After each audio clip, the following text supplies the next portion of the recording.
Iran stops negotiations with U.S., vows to completely block Strait of Hormuz. Iranian negotiators will stop exchanging messages with the U.S. through intermediaries, and Tehran will continue to fully close the Strait of Hormuz. In retaliation for ongoing ceasefire violations, Iran's state-affiliated news outlet Tasnim said Monday. The report, in a translated post on the social media site Telegram, honed in on Israel's military operations in Lebanon against the Iran-backed militia Hezbollah. No dialogue will take place until Israel fully withdraws from occupied areas in Lebanon and stops all attacks in both Lebanon and Gaza, per Tasnim. I don't know, I'm sure you're all aware of this, but Hezbollah is directly funded by Iran, right? Hezbollah is famously a proxy arm of the Iranian government.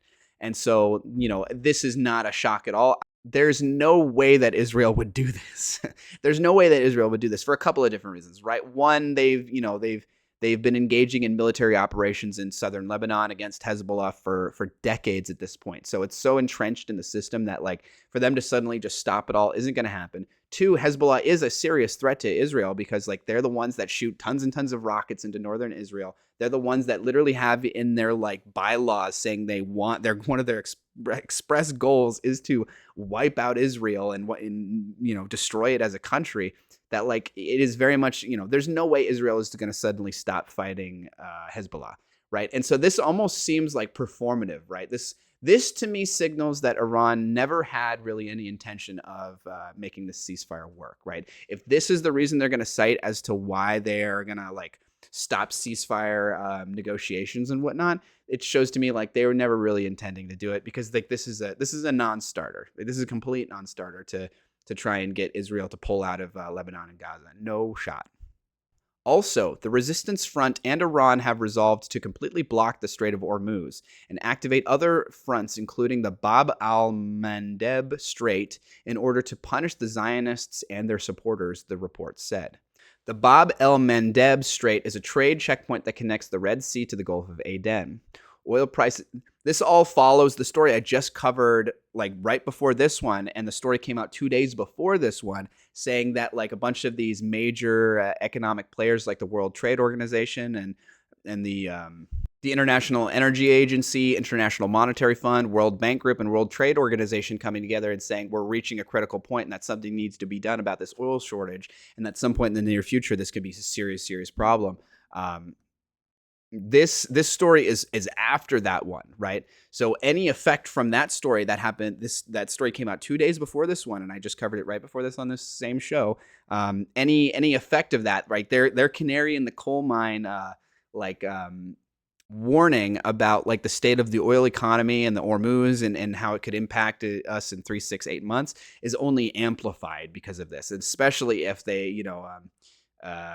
Iran ups their efforts to block the Strait of Hormuz, to even start blocking other straits, apparently, that have a significant impact on all of this.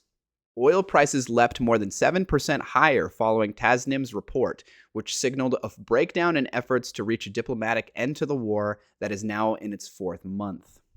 President Donald Trump just 3 days earlier said he would decide at a meeting in the White House Situation Room whether to agree to a deal with Iran that would at least pause the conflict, but that meeting ended without Trump making a final decision. This is the 4th or 5th time that ceasefire negotiations have almost happened, or there's been some sort of signal that the Strait of Hormuz situation and the war with Iran is kind of starting to settle down, but then it immediately ramps back up, right?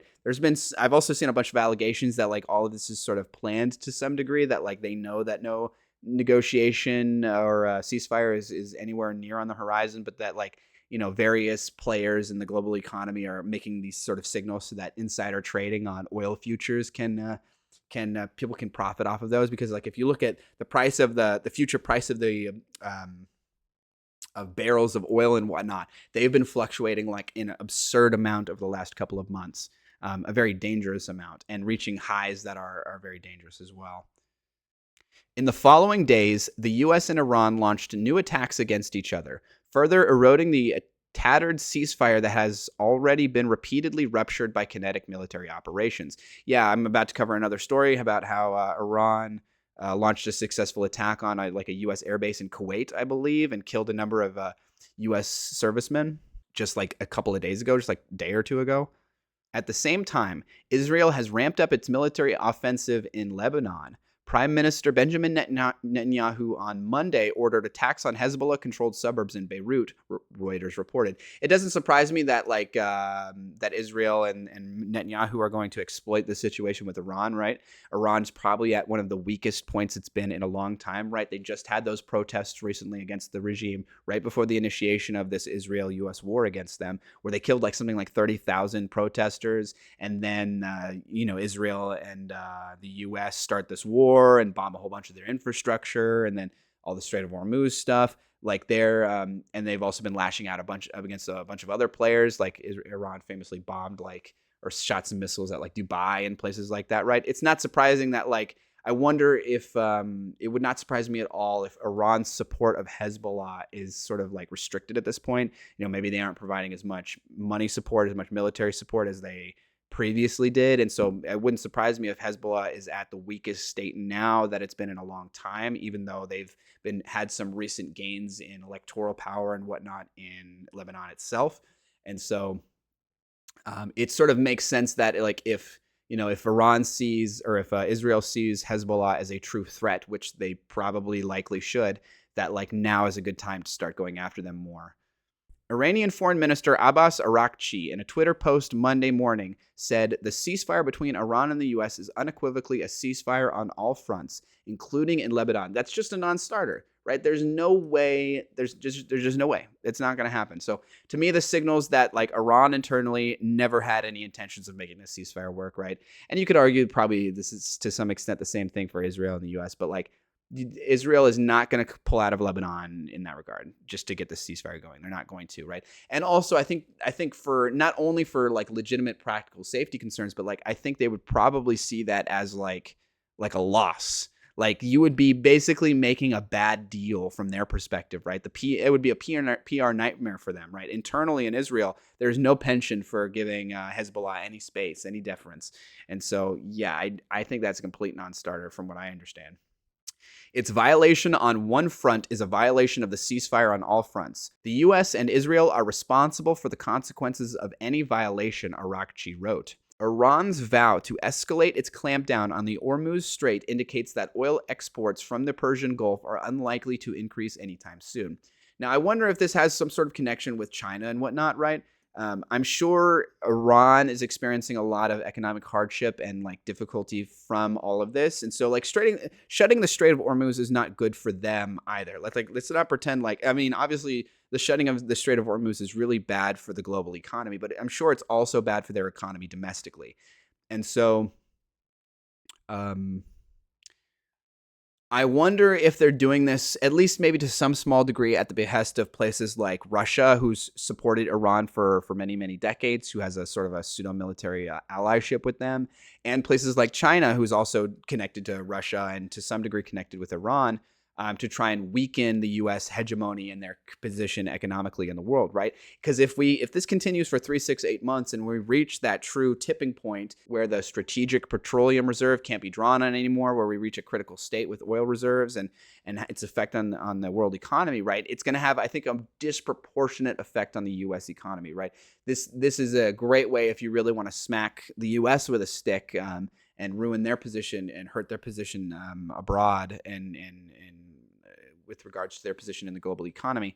This is probably a good way to do it. So I wonder if this is somehow connected to those guys, and that it's this is sort of like this is sort of like a Cold World War almost, right? Between the Russia, China, Iran, the US, and Israel and whatnot. That would not surprise me. Exports through the strait have plunged from pre-war levels due to Iran's blockade. About a fifth of the world's oil supplies passed through Hormuz before the U.S. and Israel first attacked Iran on February 28th. I also can't help but make the connection to Venezuela and our efforts to try and control their oil production and oil export, right? I don't think it's a coincidence that we went in and abducted Maduro, and then are now, as far as I understand, like literally like stealing some of Venezuela's oil, or setting up a system in which we can continue to do that, or do that to a greater extent in the near future. Right before we engage with this Iran stuff, right? The people, the high level military advisors and all that kind of stuff, and the people who plan all this stuff and do all these analysis on the back end for the administration, for the government, for the military. I'm sure they were not.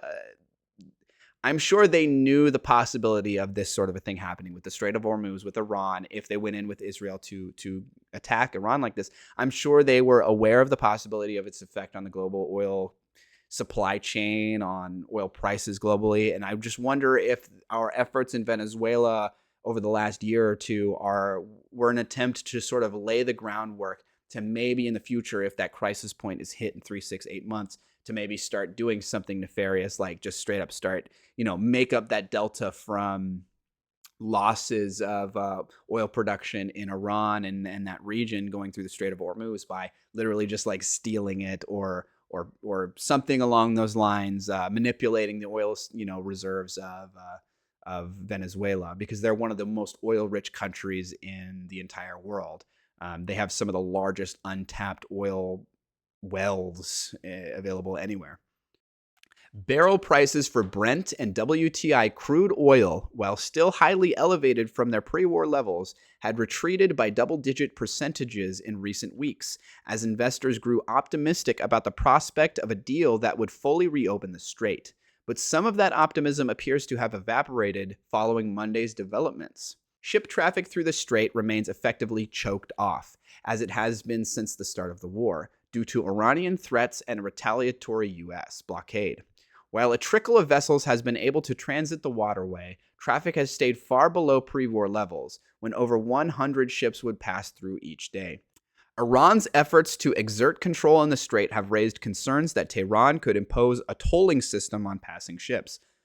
I'm honestly kind of surprised they didn't already have some sort of a system, like a tolling system, right? If you look at the Suez Canal in Egypt, right, they literally have a bunch of rules about what ships can pass through, and they pay a toll. They have a toll system. They have a bunch of rules, like navigators of from their Suez Canal Authority or whatever have to come onto your ship and help you, make your way through the canal and whatnot, right? I'm surprised that if Iran has full control of the Strait of Hormuz, if the Strait of Hormuz is part of Iranian territory fully, that they don't already have some sort of a system like this. That really surprises me.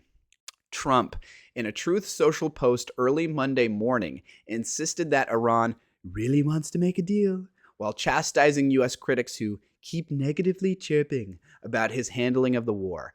I don't think Iran really wants to make a deal based on them asking Israel to pull out of Lebanon as a condition to make a deal, right? There's no way that Israel is going to stop fighting Hezbollah all of a sudden. That would effectively be a loss for them, and they're not going to take the L on this because they are the stronger power in this regard, right? Israel has the capacity to continue the war and continue to probably hold out much longer than Iran in this regard. So yeah, I mean, this shouldn't be surprising. It was only a week ago that it seemed like negotiations were getting close, and then if you looked at oil future prices, they were starting to dip and get a little bit, get much, much better. And we maybe even saw a really slight reduction in domestic gasoline prices. But I'm sure this is going to cause it to spike right back up, and we're going to continue right on the same path that we were on. And honestly, them asking for Israel to pull out of southern Lebanon and cease their efforts against Hezbollah signals to me that I don't think a ceasefire is anywhere near. It is not in the near future. I don't really see any way that they do that. And if Iran holds to that condition, no shot that a ceasefire happens anytime soon, and that this Strait of Hormuz stuff will get resolved. Because there's really no way to solve the Strait of Hormuz crisis without a ceasefire of some sorts. And this was my whole problem with the whole conflict in the first place, right? There was clearly no good plan for all of this. I don't know what the plan was other than smack Iran with a stick, just bad boy. But I don't know if they were intending to go in and do regime change, right? Regime change, all of our efforts to do so over the last however many decades in the Middle East has proven to be not effective, has proven to be very counterproductive. And so regime change is a bad idea. By killing the supreme leader Ayatollah or whatever, the supreme leader of Iran, I don't know what their goal was, right? And all it's going to do is piss off the people who live there, right? I'm sure there's lots of people who live in Iran who feel oppressed, who, and that's signaled by the protests that they had just like, however many, like a month before the war is initiated, where they killed like 30,000 of their own protesters or something like that, right? I'm sure there's a lot of people in Iran who would like a more secular type system, who feel very oppressed by the way that things are run, by the Sharia law, by their theocratic government, by the dictatorship and all that stuff, right? But like, if there's any way you could get people who are maybe in the middle, who are on the fence about all that stuff, who didn't really know very much about the about the geopolitical situation, which I would argue is the vast majority of people in a country like Iran, to get them to side with their theocratic oppressors against the U.S. and Israel, and to validate these claims of foreign invaders and foreign negative intervention in their country, in the region, or whatever. It's to kill their leader. It's to just murder their leader. It's to just start bombing their infrastructure and all that stuff, right? So there's just it just feels like there's no plan. And I know this has been part of the Republican playbook for a long time, right? They've been wanting to go after Iran for a while. And, famously McCain, when he ran against Obama in 2012, he ran on bombing Iran, right? That's been a desire of the Republican and the conservative side of politics in the U.S. for a long time, and obviously part of Israeli politics for a while, because Iran is a direct enemy of Israel. And rightfully so, right? Iran doesn't think Israel is a legitimate country, and they probably would like to see all of them wiped out, and they're very anti-Semitic and anti-Jewish and all that stuff, yada, yada. But there's just clearly no plan. And now that the cat is out of the bag on this one, I don't really see any way you put it back in. I don't see an easy fix to this whole situation.